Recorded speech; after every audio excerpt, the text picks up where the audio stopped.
Hi అండి. ఎప్పుడు egg curry ఒకేలా కాకుండా ఇలా డిఫరెంట్గా egg cup cake recipe try చేయండి. సూపర్ అంటే సూపర్గా ఉంటుంది. పదండి ప్రాసెస్లోకి అయితే వెళ్ళిపోదాము.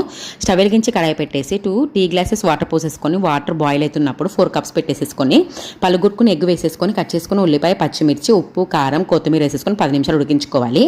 10 నిమిషాల తర్వాత పూర్తిగా చల్లారక్క గిన్నెలో నుంచి కప్ కేక్ ఇలా తీసేసుకొని పక్కన ఉంచుకోవాలి. స్టవ్ వెలిగించి కడాయి పెట్టేసి 3 టేబుల్ స్పూన్స్ ఆయిల్ వేసేసుకొని జీలకర్ర, కట్ చేసుకున్న ఉల్లిపాయ, పచ్చిమిర్చి, అల్లం వెల్లుల్లి పేస్ట్ బాగా ఫ్రై చేసేసుకున్న తర్వాత 2 కట్ చేసుకున్న టమాటాలు పైన ఉప్పు వేసేసుకోవాలండి. ఉప్పు వేసుకోవడం వల్ల టమాటాలు తొందరగా మగ్గుతాయి. టమాటా అంతా మగ్గిన తర్వాత పసుపు, కారం వేసేసుకొని బాగా కలిపేసుకోవాలి.